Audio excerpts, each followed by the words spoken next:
la simplicité volontaire contre le mythe de l'abondance. Quelles sont alors pour vous les 4 valeurs qui devraient être celles de la gauche? Je dirais une gauche antiproductiviste, une gauche qui fasse du combat pour étendre la sphère de la gratuité son grand combat, une gauche morale, c'est-à-dire une gauche qui considère que face à des grands enjeux comme le transhumanisme, c'est pas la défense de son beefsteak qui doit primer, et puis une gauche de la passion, parce qu'on ne s'engage pas en politique avant tout pour des idées, mais à partir de ses tripes et du cœur, et ensuite on se cherche de bonnes raisons de mener son combat. Alors est-ce que vous êtes d'accord avec ce que dit Raphaël Simone, qu'aujourd'hui les valeurs qui sont dans les mentalités collectives, c'est s'amuser, consommer, s'enrichir et rester jeune, Paul Ariès? Sur ces valeurs, oui, mais je dirais autant je rejoins par rapport au constat, c'est-à-dire que la gauche est aphone et la gauche peut complètement disparaître, autant je ne suis pas d'accord sur les causes. Si j'ai bien compris, le jugement c'est de dire que la gauche échoue parce qu'elle n'a pas su se faire la société de consommation et à la montée de l'individualisme. Moi, j'ai plutôt tendance à penser que si la gauche échoue, c'est parce que c'est une gauche rabougrie. C'est-à-dire c'est une gauche qui a précisément perdu, j'allais dire, ce qui devrait être sa force. Globalement, le capitalisme, la droite, c'est 3 choses. C'est l'exploitation, la domination. Ça, la gauche, c'est toujours bien le dénoncer. Le capitalisme, c'est aussi le fait d'imposer de nouveaux modes de vie, de nouvelles façons de vivre. Et ça, la gauche ne sait plus, justement, le critiquer. Et puis, le capitalisme, c'est aussi une façon de tenter de résoudre nos angoisses existentielles. Le fait que l'on va vieillir, qu'on va mourir, qu'on n'est pas tout puissant. Et on va chercher, je dirais, que la solution dans le toujours plus. Eh bien, la gauche devrait inventer ses propres dissolvants d'angoisse existentielle. Et par rapport à ces enjeux, qui sont beaucoup plus que des enjeux politiques, qui sont des enjeux anthropologiques, des enjeux de valeur de civilisation, la gauche me semble avoir totalement tout faux. Et croire que l'issue de la gauche serait de se remettre à la remorque de la droite, à la défense des classes moyennes, c'est oublier que le développement des classes moyennes, c'est précisément la condition de la droitisation de la société, puisque ces classes moyennes, c'est d'abord la casse des cultures populaires. Et pour rebondir sur ce qui a été dit tout à l'heure, le programme de la résistance, ça s'appelait les jours heureux. Aujourd'hui, ce qu'il faudrait, c'est effectivement un nouveau programme qui serait de nouveaux jours heureux. Et ça repose bien sur un combat de valeurs. Sophie Hein, Paul? Oui, moi j'ai envie de dire que c'est vrai qu'il y a un débat à travers les différentes familles de gauche. Mais on est d'accord sur une chose, c'est que les politiques de droite, le modèle capitaliste, nous conduit dans un mur.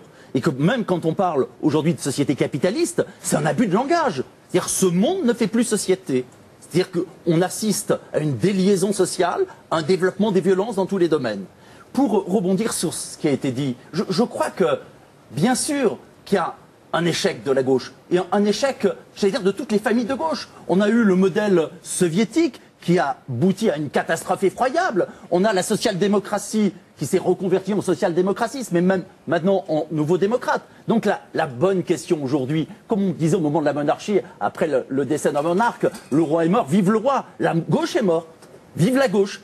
Il faut refonder une gauche. Mais la refonder sur quoi? Moi, j'ai lu ton ouvrage, Sophie, et je suis pas du tout d'accord. Bien sûr, je suis d'accord qu'il faut refonder une gauche. Mais lorsque tu dis, il faut partir de la raison, et non pas des passions, ça me semble être effectivement le plus mauvais travers possible. Parce que quelle raison va-t-on prendre? La raison que défend la secrétaire d'État, ou effectivement une logique qui, à ce moment-là, sera davantage, j'allais dire, une logique reposant sur des valeurs. Et lorsque j'en dis, on ne peut pas fonder des politiques sur des valeurs, comment va-t-on résister face, effectivement, à de nouveaux dangers comme le transhumanisme? Lorsqu'on nous dit qu'il faut aller vers un homme augmenté, le culte du cyborg, cet individu, je dirais, sans arrêt appareillé, il est bien évident que c'est au nom de valeurs, d'une conception de l'humanité et de la certitude que l'homme n'est grand que dans le respect de ses faiblesses et que dans le respect des plus faibles, qu'on va arriver effectivement à progresser. Très inachevé.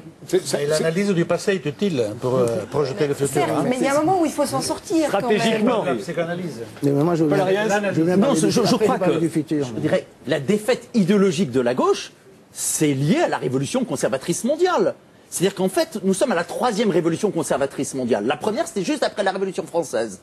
À ce moment-là, les élites internationales ont essayé effectivement de trouver un moyen de faire une contre-révolution. La 2e révolution conservatrice mondiale, c'est dans l'entre-deux-guerres. Ça nous a donné le nazisme et le fascisme. Et la 3e révolution conservatrice mondiale, je dirais vous emmener directement, c'est au lendemain de la Seconde Guerre mondiale, lorsque des gens comme Hayek se disent, si on est intelligent et de gauche, eh bien, on devient enseignant ou journaliste. Si on est intelligent et de droite, on fait des affaires. Et donc Hayek dit, il y a une crise, un manque intellectuel de la droite. Donc on a fondé la Société du Mont Pèlerin, on a créé des centaines de clubs de pensée qui sont arrivés à quoi? À cette maîtrise aujourd'hui idéologique. Et puis je crois qu'effectivement, il ne faut pas tirer un trait sur le passé de la gauche.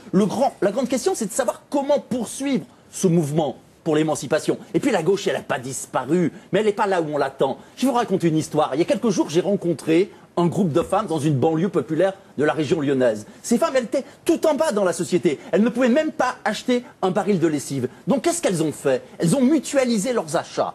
Et à travers cette mutualisation de leurs achats, finalement, elles ont découvert qu'on pouvait coopérer. Et puis elles ont pris du plaisir à cuisiner ensemble. Et puis elles ont exigé de la municipalité un jardin coopératif. Et aujourd'hui, elles aident les autres. Eh bien, je dirais que ça, effectivement, ce socialisme, cet îlot de socialisme, ça me semble aller tout à fait dans la bonne direction. Je vous invite à venir quand vous... Protection, évidemment, on ne fait pas que des caméras de vidéoprotection. On a aussi des médiateurs de rue. On a aussi des politiques de prévention. C'est un ensemble, c'est une chaîne. Simplement, pour pouvoir le mettre en place, il faut tenir un discours de vérité. Il faut pouvoir regarder les choses en place. Il faut pouvoir, on en parlait tout à l'heure, mettre un mot sur les choses. Il ne faut pas avoir peur des mots. Paul Ariès? Moi, je crois que la sécurité, ça fait partie de ce qu'on appelait au moment de la Révolution française la sûreté.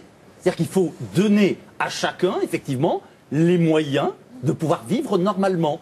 Et je dirais toute la politique qu'on mène, à droite ou à gauche, depuis des décennies, ne va pas nécessairement dans ce sens-là. Regardez de quelle façon on a déconstruit ce qu'on appelle les faubourgs populaires pour construire des banlieues. Les banlieues, c'est quoi? C'est les lieux du ban, du bannissement social ou ethnique. Comment voulez-vous ensuite que l'on puisse avoir une société qui puisse s'y construire? Il y a une initiative qu'on est en train de prendre entre le journal Le Sarcophage et puis la communauté d'agglomération des Lacs de l'Essonne avec Daniel Mitterrand et la Fondation France Liberté. C'est de dire, eh bien, il faut aller vers la gratuité des services publics locaux. Parce que ça va permettre effectivement d'apporter davantage de sécurité. Si chaque citoyen reçoit, je dirais, une certaine quantité d'eau gratuitement, reçoit ensuite, je dirais, de quoi vivre, frugalement sans doute, mais de façon sécurisée, on ira vers une société qui sera plus solide. Parce que le capitalisme aujourd'hui, il n'apporte pas la sécurité. Mais les gens, ils ont pas l'insécurité économique. La charité, les gens, ils ont envie. Mais c'est pas la charité. Il y a deux conceptions de la gratuité.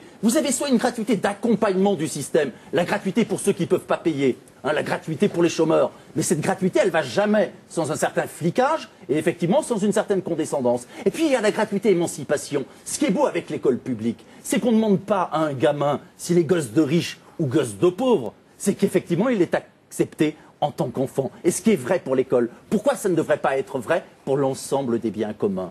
Je dirais, à partir du moment où on sait que le gâteau planétaire ne peut plus grossir, la grande question, ça redevient celle du partage. Et ça, c'est la grande question historique de la gauche. Et c'est bien pour cette raison que l'avenir est à gauche. L'avenir, il n'est pas effectivement dans une politique de droite. Pour arriver à la séparation universelle et au silence. L'explosion des réseaux sociaux démontre tous les jours devant son écran, en silence, à distance. Je crois qu'il suffit de lire la dernière citation du PDG de Google qui nous dit « La vie privée telle que nous l'entendons aujourd'hui va disparaître » pour effectivement pouvoir instruire totalement le procès du numérique. Et je voudrais rebondir sur il dit que ça va changer, il ne dit pas qu'il n'y en aura plus. Non, mais bien sûr, mais il faut mettre des limites à ce que fait Google dans le domaine, on est bien d'accord. Je vous demande juste d'être rapide parce qu'il nous reste 5 minutes et que tout le monde en profite. La gauche n'a d'avenir que si elle épouse la décroissance économique. Et je dirais que ce n'est pas une question de valeur, ça renvoie à des enjeux concrets. C'est choisir la relocalisation contre le mondialisme, c'est choisir le ralentissement contre le culte de la vitesse, c'est choisir la coopération contre le culte de la concurrence, c'est choisir la planification démocratique contre le tout marché, c'est choisir la gratuité contre la marchandisation. Je dirais que la gauche aujourd'hui, elle a suffisamment de valeur à revisiter pour pouvoir construire un projet. Mais effectivement, rien n'est écrit. Je crois qu'il faut en finir avec toute perspective déterministe. On risque très bien, après le capitalisme, d'avoir un hyper-capitalisme et après le productivisme, d'avoir encore plus de productivisme. C'était la minute de Paul Ariès, la minute de Jean Bricmont. Non, mais bon, je vais répondre à ça. Je pense que la décroissance, on risque de la subir, mais pas nécessairement de façon très heureuse. C'est-à-dire qu'il y a effectivement une désindustrialisation de l'Europe. Il y a